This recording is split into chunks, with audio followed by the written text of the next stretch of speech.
Okay, picture this. It's match point, Grand Slam final.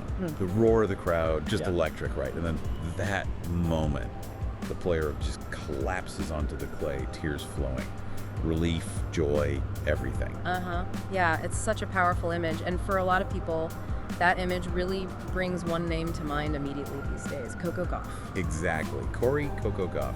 It feels like she's been a major force for ages, but she's still, 21?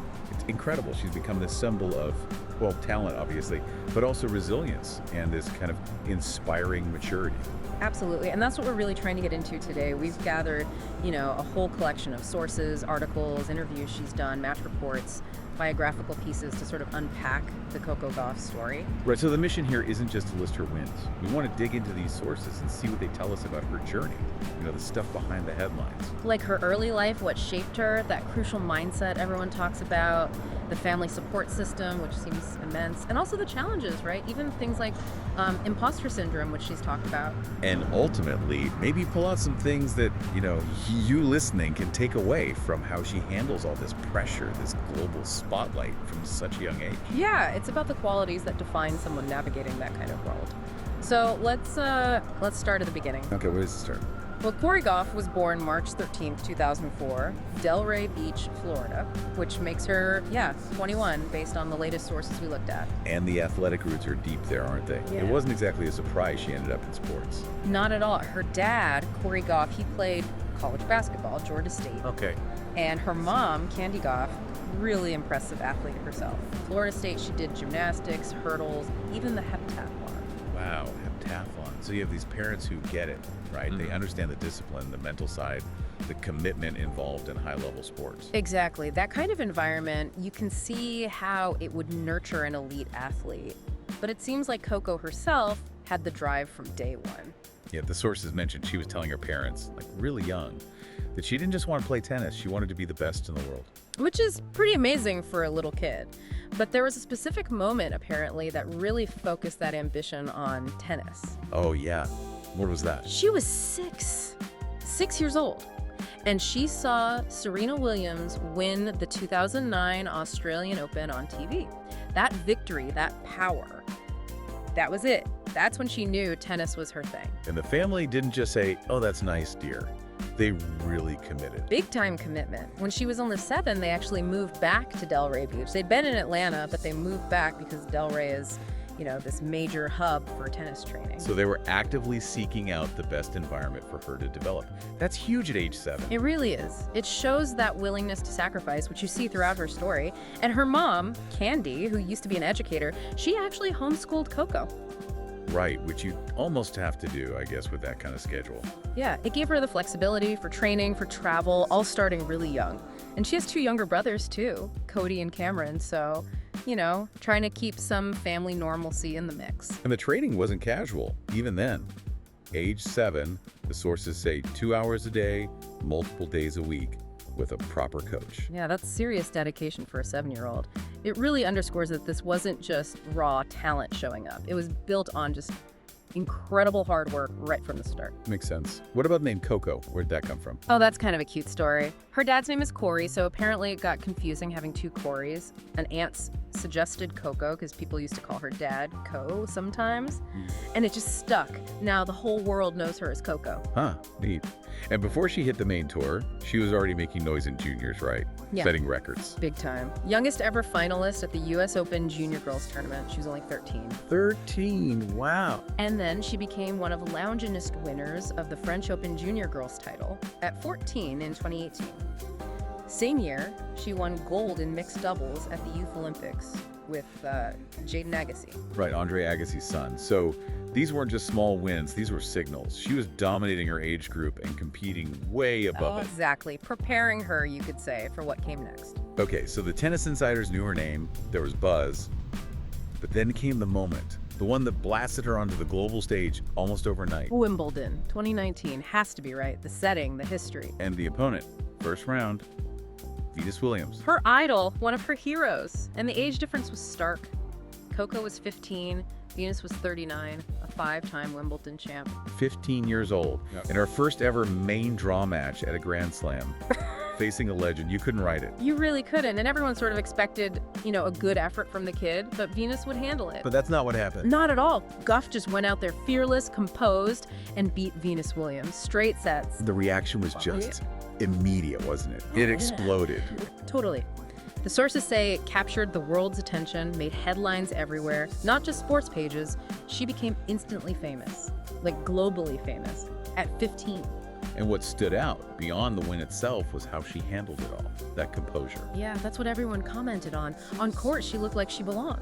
In the interviews afterwards, she was so articulate, so thoughtful, just seemed way beyond her years. Like the spotlight didn't rattle her. And that moment at the net with Venus, Yeah. that was special too. Oh, absolutely. When she thanked Venus, told her she was an inspiration, thanked her for everything she'd done for the sport, it was so genuine, so respectful, it really hit people. It showed she had this incredible talent, but also this, humility and awareness. Yeah, it made the victory feel even bigger somehow. That wasn't just a first-round win. It was, as one source put it, a statement. The arrival of a major new force in tennis.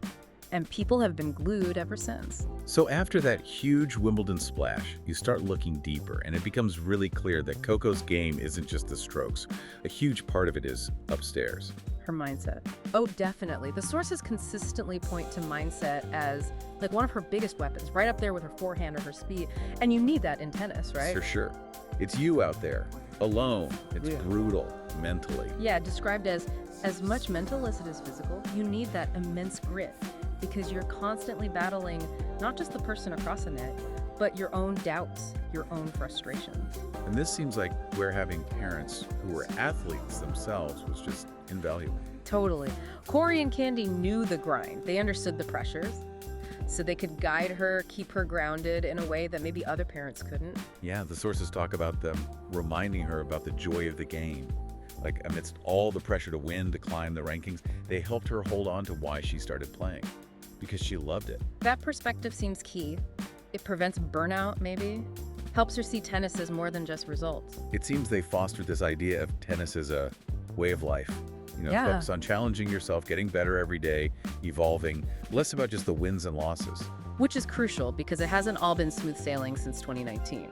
Her rise looks meteoric, but there have been setbacks. Right. The sources mentioned some early exits and slams after that initial burst, like the 2022 Australian Open or Wimbledon in 2023. She lost in the round of 16. Those can be tough after you've had a taste of the quarterfinals or semis. Especially with all the hype. But what's also noted is her consistent improvement. Even when she loses, she seems to learn, adapt, add things to her game. She doesn't just disappear after a tough loss, she comes back stronger.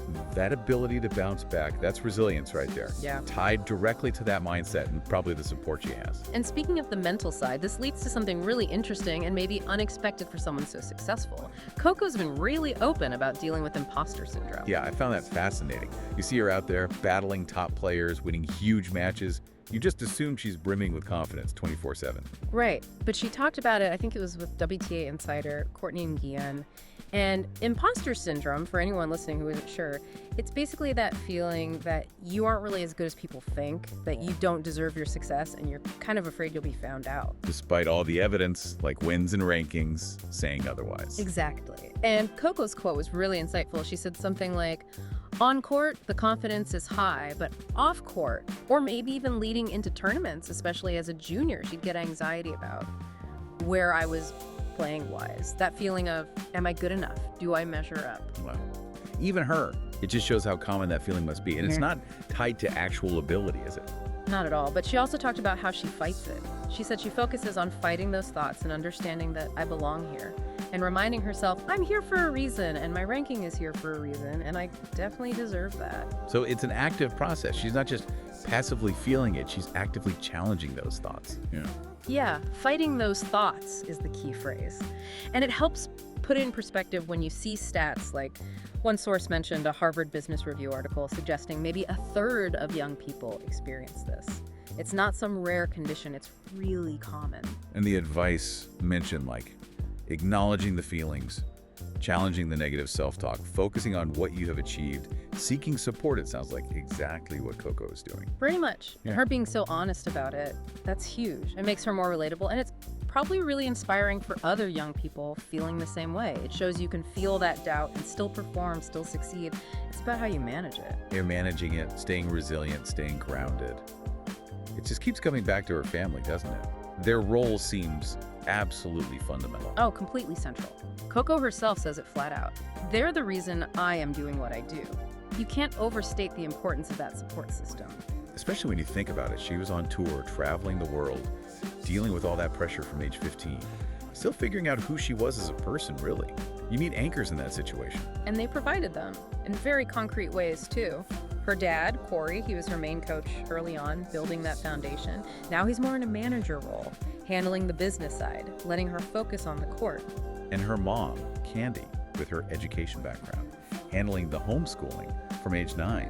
That's huge. Making sure her education didn't fall by the wayside while pursuing this massive tennis dream. It shows they were thinking about the whole person. Yeah, a holistic approach. And beyond the practical stuff, they just keep her normal, or as normal as you can be in that world. The sources talk about them keeping her humbled and somewhat normal, providing that reality check amidst the craziness. You really feel the connection when she talks about seeing them in her player box. She said it makes her emotional a little bit to see how far we come. It's that shared journey, right? All the sacrifices, the ups and downs together. Definitely. And remember that anecdote from the French Open this year. After she won, she made sure to look right up at them to see their reaction live. Yeah, she mentioned how after the US Open win, she mostly saw their reactions later on social media, like on TikTok or whatever.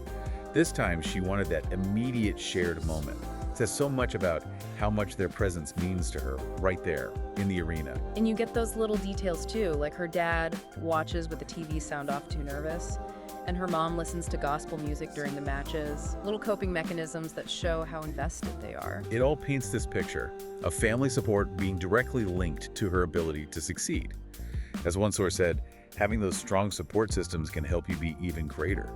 They gave her the space to try, to fail, to learn, telling her, it's okay. That's huge for development. So family is the core support, but looking outwards, her inspiration, the figures who really lit the path for her in tennis, that's largely about the Williams sisters. Yeah, this is such a key part of her narrative. We mentioned Serena's 2009 Australian Open win being the spark. But it goes so much deeper than just, oh, I want to play tennis too. Coco talks about the importance of seeing Venus and Serena, both of them being Black women, just utterly dominate a sport that was, and still is, predominantly white. Representation matters, right? Seeing someone who looks like you achieving at the highest level, it makes it seem possible for you too. Exactly. It shatters perceived barriers. And she also pointed out their impact beyond the court, how they were speaking out on these issues, not just sticking to the athlete role. Right, using their platform. That clearly made an impression on her, showing her she could have a voice too. And then to actually get to know them, to spend time with them up close and personal, that must be unreal. She played doubles with Venus, practiced with Serena. She said those experiences heal your inner child. Imagine meeting your heroes and they're everything you hoped, and you even get to share the court. Wow, it validates everything. And she's very clear. Definitely wouldn't be playing tennis and definitely wouldn't have had the idea of playing without Serena and Venus. Full stop. That's powerful. And there's even that layer about Serena's dad, Richard Williams, inspiring Coco's dad, Corey, and how he approached coaching his daughter. Like a legacy being passed down. It really is. And now Coco sees herself in that position, wanting to inspire the next wave. Her message is all about dreaming big, being limitless, not letting anyone put you in a box. Yeah, she emphasizes being yourself, no matter what that is. That you can have multiple interests, speak out, and be an athlete. And that idea of, I'm human before I'm an athlete, it gives permission to be imperfect, to make mistakes, but still aim high. A message clearly born from her own experiences, including those feelings of self-doubt. And the proof that her potential is, well, maybe limitless, comes in those Grand Slam wins. The first huge one was the US Open in 2023. Unforgettable tournament, especially for the home crowd. And she had a really tough final against Aryna Sabalenka, who was #1 in the world then. Wasn't straightforward either, was it? Lost the first set, had to dig deep. Totally. Showed that resilience again. A stunning come-from-behind win in front of that packed Arthur Ashe Stadium. The atmosphere was incredible. And the emotion at the end, just pouring out. Yeah. Falling to her knees, the tears. She said afterwards she knew she had no shot unless she just gave absolutely everything. You could see it. And that win put her in some pretty elite company historically, only the third American teenager to win the U.S. Open women's title. Who are the others? Tracy Austin, back in '79 when she was 16, and her idol, Serena Williams, who won it at 17 in 1999. Pretty good company to keep. Not bad at all. And then, just recently, June 2025, she did it again. Major number 2, the French Open. And guess who she played in the final? Had to be, right? Sabalenka again, still world number 1, a rematch. And it sounded like another battle. Oh yeah. Described as a magnificent final, a roller coaster. Went 3 tough sets. Sabalenka took the first in a tiebreak, but Coco fought back, 6-2, 6-4 in the next 2. The conditions were tricky too, apparently. Windy. Very windy, yeah. Which made for, let's say, less than perfect tennis at times.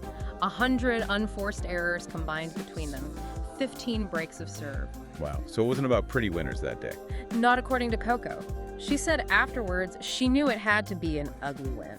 Her strategy wasn't to blast winners, but to be consistent, make Sabalenka play extra shots, use the wind against her opponent's power. Basically force errors rather than go for glory herself. Smart tactical play.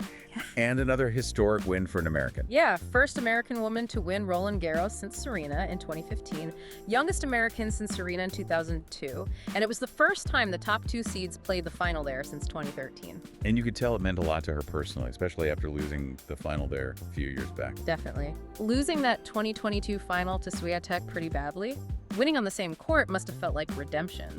She thanked the Paris crowd too, seemed genuinely moved by their support. And she had that interesting quote afterwards, referencing Tyler, the Creator, about maybe lying to myself, about doubting if she could win another slam.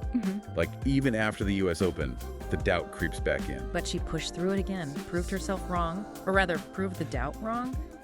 Just powerful. Which brings us to this sort of postscript to that final, the comments from Sabalenka. Right. That stirred things up a bit. In her press conference right after the match, Sabalenka was quite blunt, said Gauff won not because she played incredible, but because I made all of those mistakes. Oof. Yeah, that got some attention. It did. A fair bit of criticism online.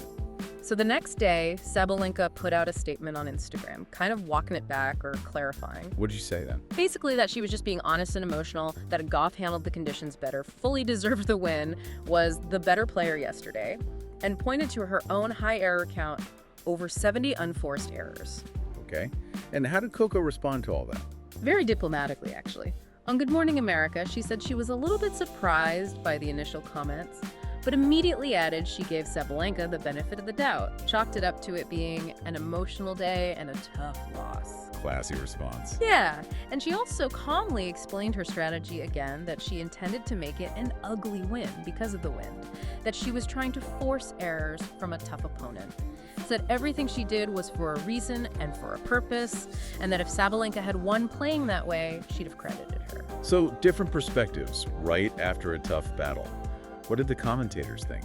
Well, Tim Henman felt Gauff's mental strength in the wind was the key difference, that Sabalenka got frustrated by her own mistakes. Makes sense. Mats Wilander actually disagreed it was a terrible final, called it brilliant for the drama. He thought Sabalenka was being too hard on herself, maybe stuck in an old attitude. He felt she tried to force her usual aggressive game when the conditions, and Gauff's defense, didn't allow it. Interesting. Anyone else? Lindsay Davenport saw echoes of earlier times when Sabalenka sometimes let her emotions get the better of her and lost focus under pressure. So a range of views. But it really highlights the pressure cooker these athletes are in, doesn't it?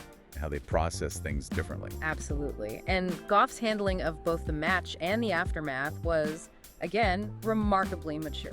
So here we are now, 2 slams, top player. What's her status? Currently ranked number 3, solidly among the elite. And a key thing the sources point to now is her adaptability. How so?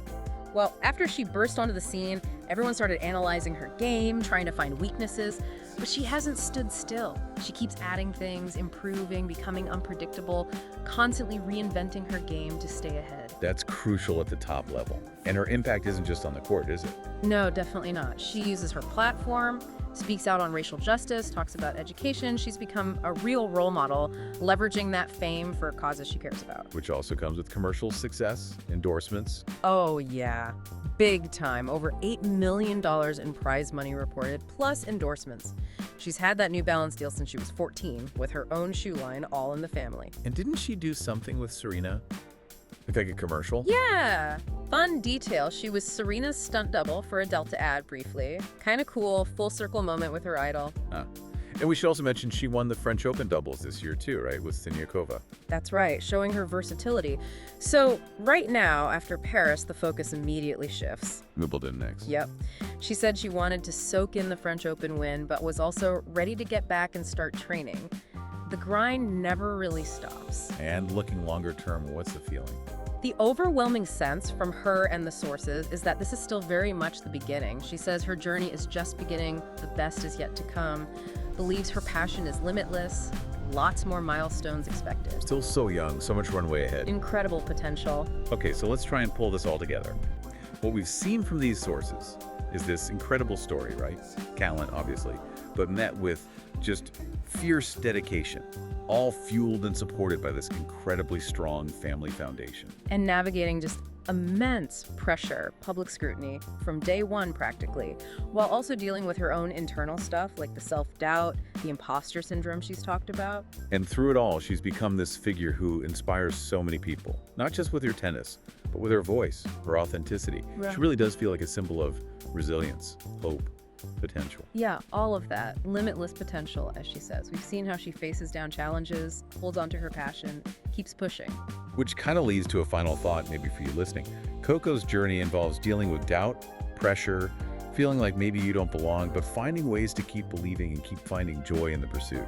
So the question back to you is, in your own life, with your own unique challenges and obstacles, how do you work to maintain that belief in yourself? How do you hold on to the joy in what you're doing, even when things get tough or you start to doubt if you're good enough? Food for thought, right? Absolutely. Until next time.